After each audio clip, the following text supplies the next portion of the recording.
இது உயிர்த்தெழுந்த ஞாயிறு. ஆண்டவர் உயிரோடு எழுந்தார்.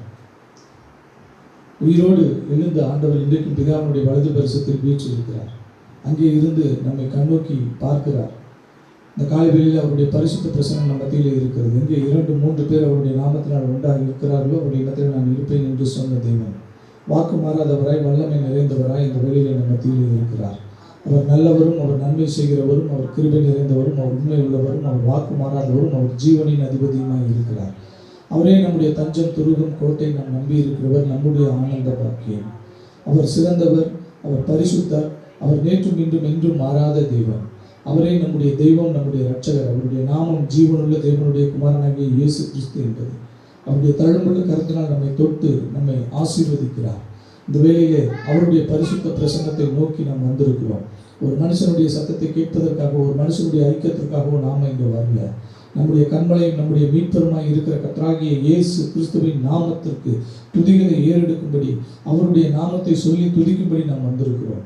ஒரு விஷயம், அவருடைய செம்மையான தூய தெய்வ ஆவியானவர், பரிசுத்த ஆவியானவர் நமக்குள்ளே உலாவி நம்மை அவருடைய ஜீவனுள்ள தேவனுடைய ஆலயமாக மாற்றுவாராக. ஆண்டவரே, இந்த வேளையில் பரிசுத்த ஆவியானவருடைய அபிஷேகம் எங்கள் மத்தியில் ஊற்றப்படுவதாக.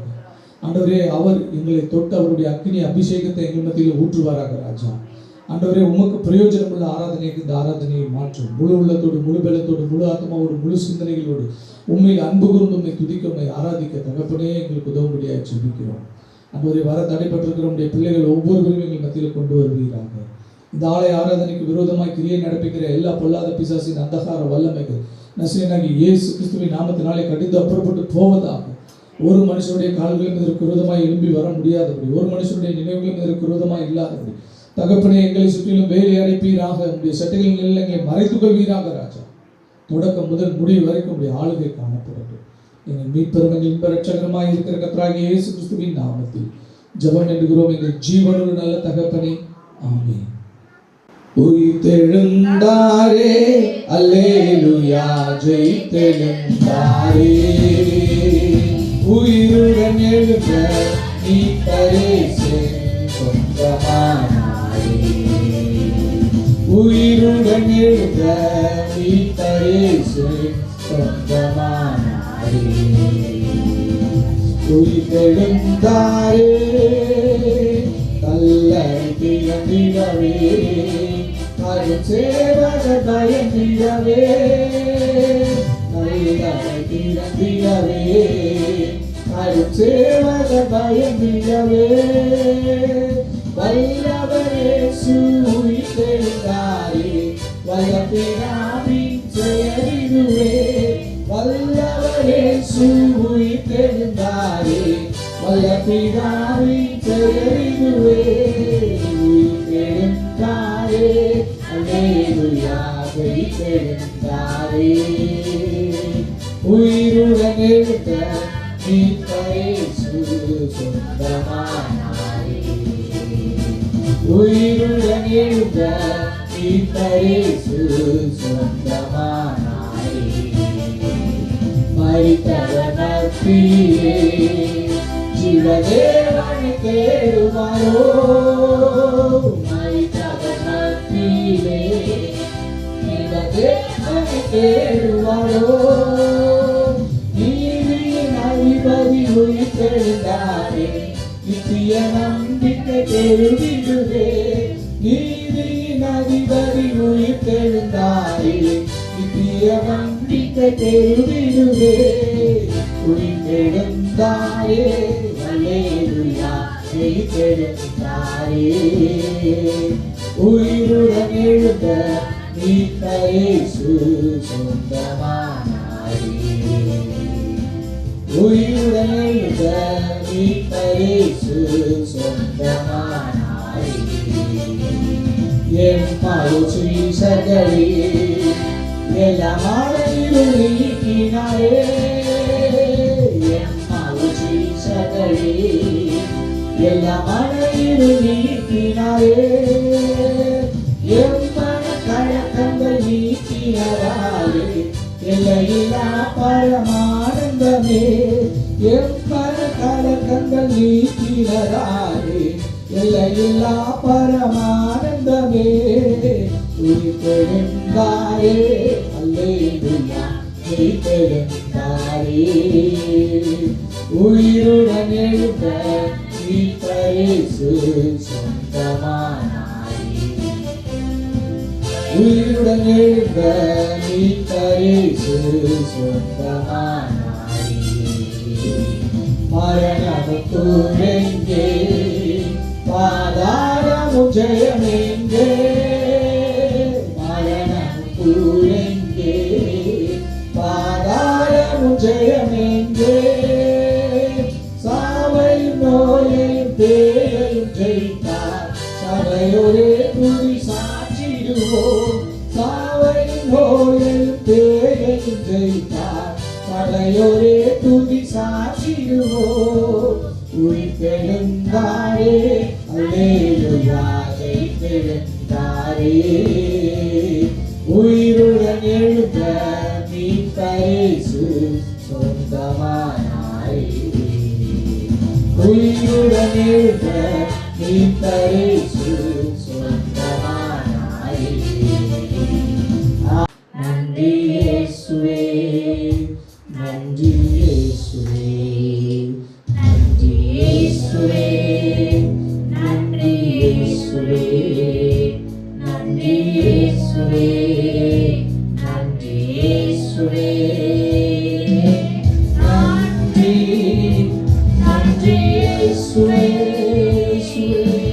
நன்றி, நன்றி இயேசுவே.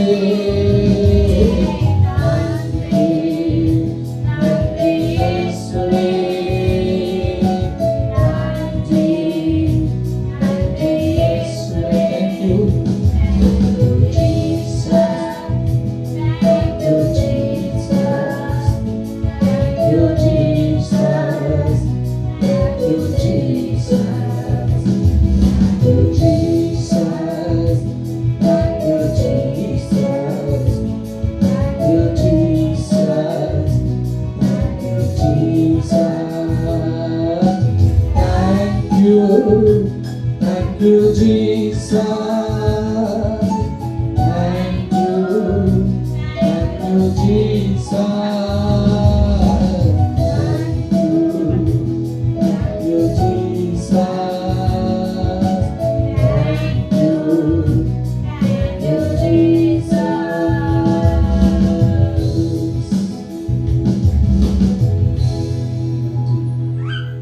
நன்றி ராஜா, நன்றி தகப்பனே.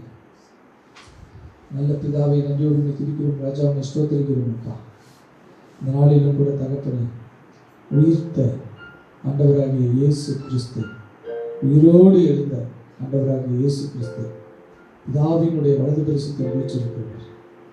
எப்படி உன்னுடைய சீஷர்கள் கண்கள் பார்க்க நீர் பரலோகத்திற்கு ஒரு மேகத்தின் மூலமாக எடுத்துக்கொள்ளப்பட்டீர்கள், அதே போல நீர் திரும்ப வருவீர் என்று நாங்கள் விசுவாசிக்கிறோம். ஆண்டவரே, இந்த பூமியை நியாயம் தீர்க்க ஆண்டவரே நீர் திரும்ப வருவீர் என்று நாங்கள் விசுவாசிக்கிறோம். ஆண்டவரே, அதற்கு முன்பாக ஆண்டவரே உம்முடைய மனவாட்டி சபையாய் இருக்கிற ஆண்டவரே எங்களை ஆண்டவரே மத்திய ஆகாயத்தில் சந்திக்கிறதற்கு நீர் வருவீர் என்று நாங்கள் விசுவாசிக்கிறோம். ஆண்டவரே, நாங்கள் ஆண்டவரே உம்மை ஆண்டவரே மத்திய ஆகாயத்தில் ஆண்டவரே உம்மை நாங்கள் சந்திப்போம். சபையை எடுத்துக்கொள்வோம் நாங்கள் விசுவாசிக்கிறோம்.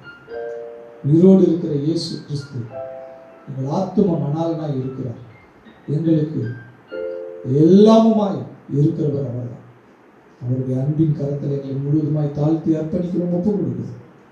ஆராதனையுடைய சகல மேன்மையும் துதியும் கரமும் புகழ்ச்சி எங்கள் மீட்பர்கள் இன்ப இரட்சகருமாய் இருக்கிறார் கர்த்தராகிய இயேசு கிறிஸ்துவின் நாமத்தில் எங்கள் பிதா ஒருவருக்கே செலுத்துகிறோம். இரட்சகராம் இயேசு கிறிஸ்துவின் நாமத்தில் ஜெபம் என்கிறோம் எங்கள் ஜீவனுள்ள நல்ல தகப்பனே, ஆமென். நாம் உட்காரலாம். கர்த்தர் நல்லவர்.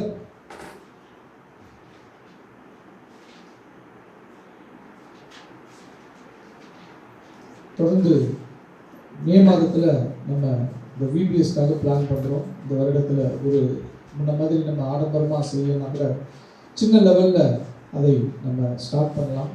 இந்த விபிஎஸ் மினிஸ்ட்ரியை. அதற்காக தயவுசெய்து நீங்கள் ஜெபித்து கொண்டிருங்கள். ஒரு 3 நாட்கள் நம்ம அந்த விபிஎஸ்ஸை நம்ம நடத்தலாம்.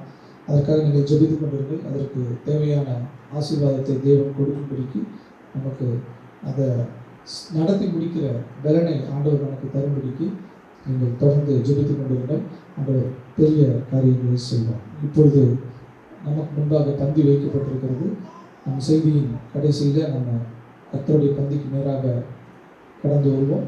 நீங்கள் அதற்காக காத்திருங்கள், அதற்காக ஜெபித்து கொண்டிருங்கள். கர்த்தர் பெரிய காரியங்களை செய்வார்.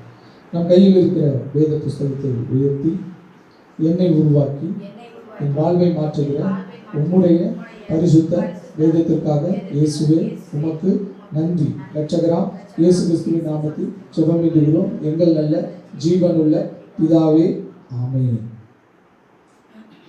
யாராவது ஒருவர் சத்தத்தை உயர்த்தி 1 கொரிந்தியர் 15ஆம் அதிகாரம் 3 முதல் 17 வசனங்களை வாசிக்க பார்க்கலாம். 1 கொரிந்தியர் 15ஆம் அதிகாரம் 3 முதல் 17 வசனங்களை வாசிங்க. நான் அடைந்ததும் உங்களுக்கு பிரதானமாக ஒப்புவித்ததும் என்னவென்றால், கிறிஸ்துவானவர் வேத வாக்கியங்களின்படி நமது பாவங்களுக்காக மரித்து அடக்கம் பண்ணப்பட்டு வேத வாக்கியங்களின்படி 3ஆம் நாளில் உயிர்த்தெழுந்து கேபாவுக்கும் பின்பு 12 தரிசனமானார். அதன் பின்பு அவர் 500 பேருக்கு அதிகமான சகோதரருக்கும் ஒரே வேளையில் தரிசனமானார். அவர்களில் அநேகர் இந்நாள் வரைக்கும் இருக்கிறார்கள், சிலர் மாத்திரம் நித்திரை அடைந்தார்கள். பின்பு யாக்கோப்புக்கும் அதன் பின்பு அப்போஸ்தலர் எல்லோருக்கும் தரிசனமானார். எல்லாருக்கும் பின்பு அகால பிறவி போன்று எனக்கும் தரிசனமானார். நான் அப்போஸ்தலர் எல்லாவற்றிலும் சிறியவனாய் இருக்கிறேன். தேவனுடைய சபையை துன்பப்படுத்தினதினாலே நான் அப்போஸ்தலன் என்று பெயர் பெறுவதற்கு நான் பாத்திரன் அல்ல. ஆகிலும் நான் இருக்கிறது தேவ கிருபையினால் இருக்கிறேன். அவர் எனக்கு அருளிய கிருபை விருதாவாக இருக்கவில்லை. அவர்கள் எல்லோரிலும் நான் அதிகமாய் பிரயாசப்பட்டேன். ஆகிலும் நான் அல்ல, என்னுடைய இருக்கிற தேவ கிருபையே அப்படி செய்தது. ஆகையால் நானாகிலும் அவர்களாகிலும் இப்படியே பிரசித்திக்கு வருகிறோம். அப்படிப்பட்ட உயிர்த்தெழுதலும் அல்ல. அப்போ ஆண்டவராகிய இயேசு கிறிஸ்துவினுடைய உயிர்த்தெழுதல் எப்படிப்பட்ட உயிர்த்தெழுதல்? அது அழிவுக்கு உட்படுத்தப்பட முடியாத உயிர்த்தெழுதல்.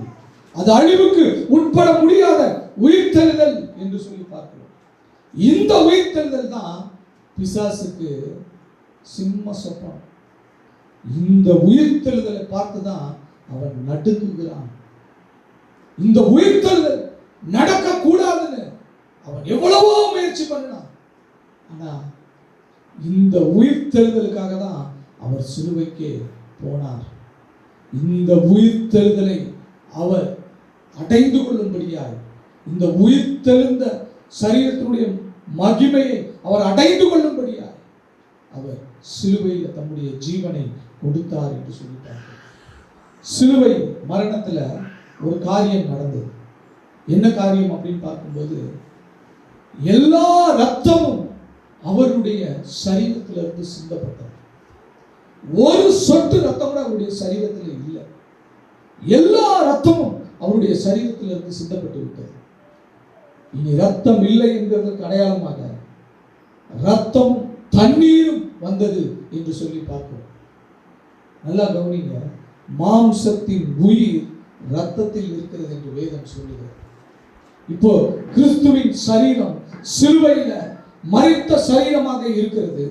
அதுல ரத்தம் கொஞ்சம் கூட இல்லை, ஒரு சொட்டு கூட கிடையாது, ஒரே ஒரு அணு அளவுக்கு கூட கிடையாது. எவீரு மகள் மரித்து போனார், ரத்தம் அவளுக்குள்ள இருந்தது.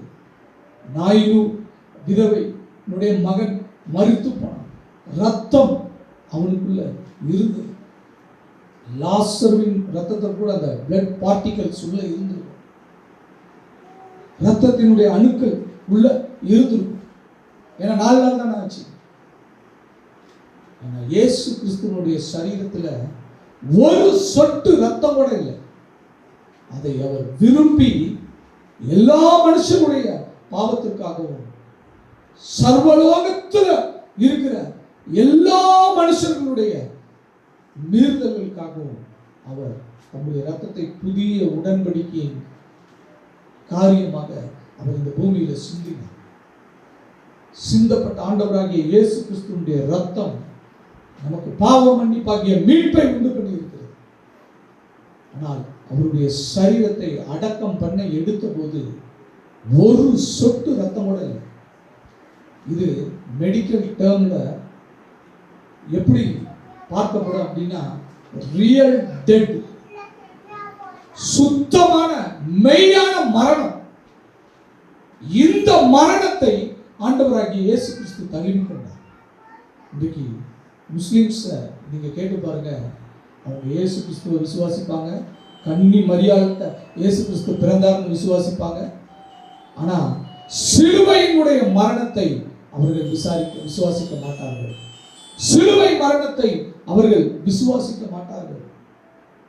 சிலுவையில இயேசு மரிக்கல, யூதாஸ் தான் மரிச்சான் அப்படின்னு சொல்லுவாங்க.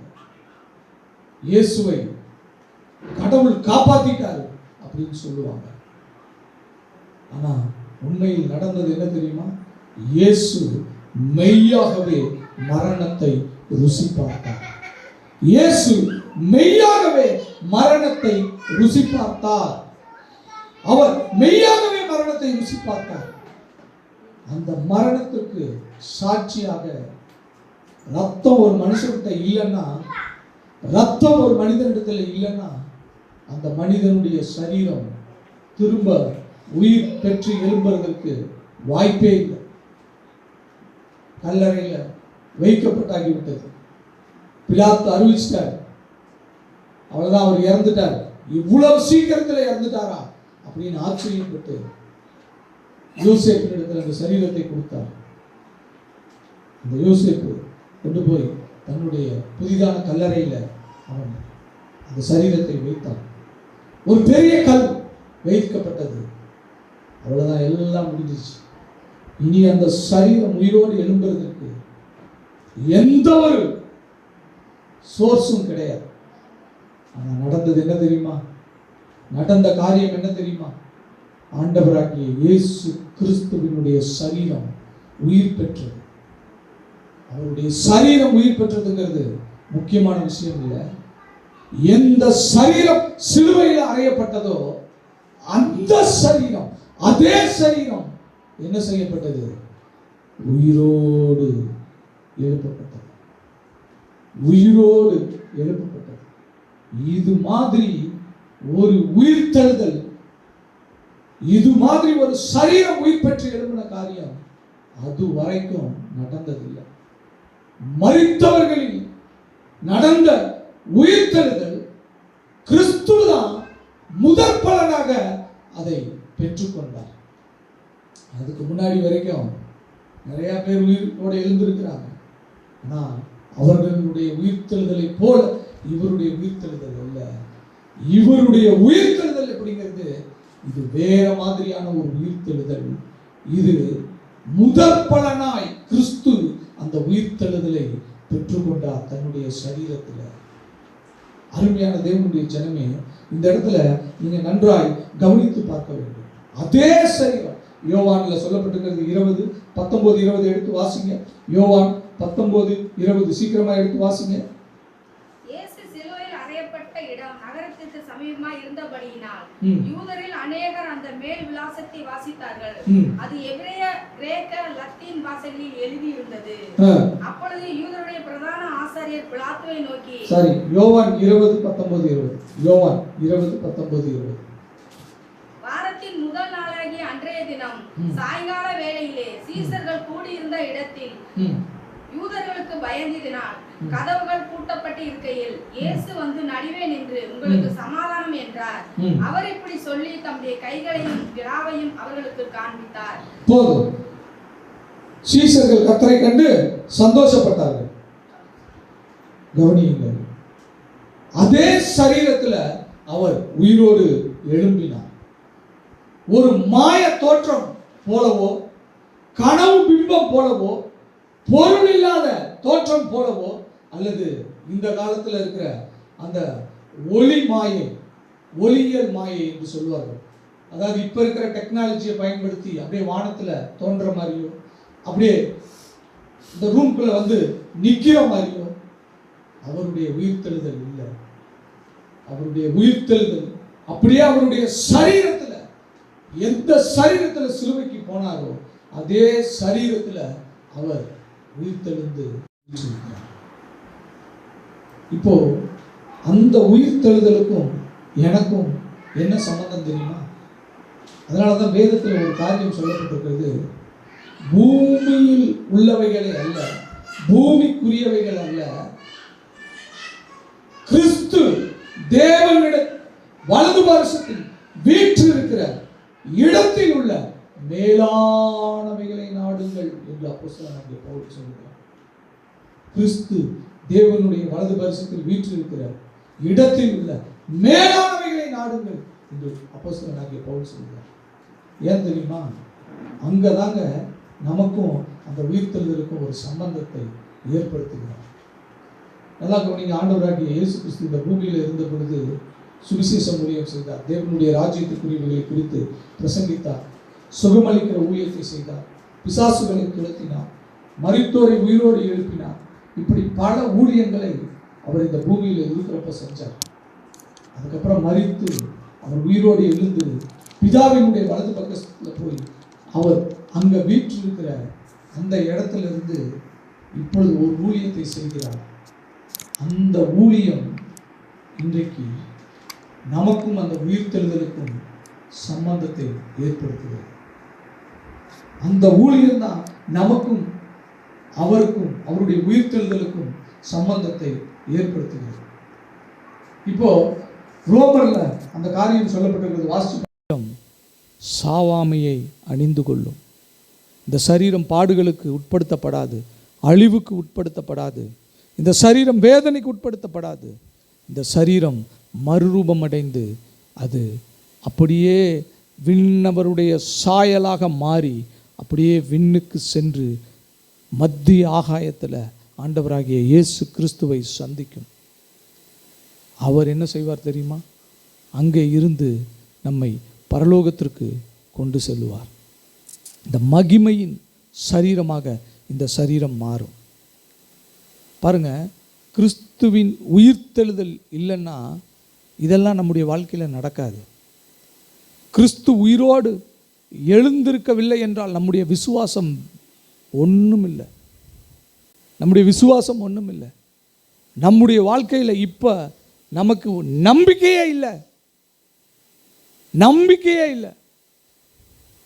இந்த உலகம் நீடித்திருப்பதற்கும் ஜீவித்திருப்பதற்கும் இந்த உலகத்தில் உயிரினங்கள் இருப்பதற்கும் ஆண்டவராகிய இயேசு கிறிஸ்து உயிர்த்தவில்லை என்று சொன்னால் ஒன்றுமே இல்லை. அவர் உயிரோடு எழுந்தபடியினால ஒரு நம்பிக்கை நமக்கு கொடுக்கப்பட்டிருக்கிறது. எதிர்காலத்தை குறித்ததான ஒரு நம்பிக்கை கொடுக்கப்பட்டிருக்கிறது. நம் வாழ்ந்து கொண்டிருக்கிறது குறித்து ஒரு நம்பிக்கை கொடுக்கப்பட்டிருக்கிறது. எதை நோக்கி நாம் போய்கொண்டு இருக்கிறோம் என்கிற நம்பிக்கை நமக்கு இருக்கிறது. ஏனோ தானோன்னு நம்ம இல்லை, ஏனோ தானோன்னு நம்ம வாழலை. கிறிஸ்து உயிரோடு எழுந்தார். உன்னுடைய சரீரம் உயிரோடு எழுப்பப்படும். உயிர்த்தெழுந்த சரீரம் உனக்கு கொடுக்கப்படும். மறுரூபம் அடைகிற சரீரம் உனக்கு கொடுக்கப்படும். விண்ணவனுடைய சாயலில் இருக்கிற சரீரம் உனக்கு கொடுக்கப்படும்.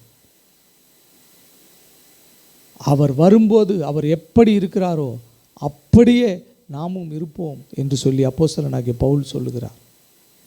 அப்போது உங்களுக்கும் எனக்கும் அப்படிப்பட்ட உயிர்த்தெழுந்த ஒரு சரீரத்தை அவர் வாக்கு பண்ணி இருக்கிறார். அவர் வாக்கு பண்ணி இருக்கிறார்.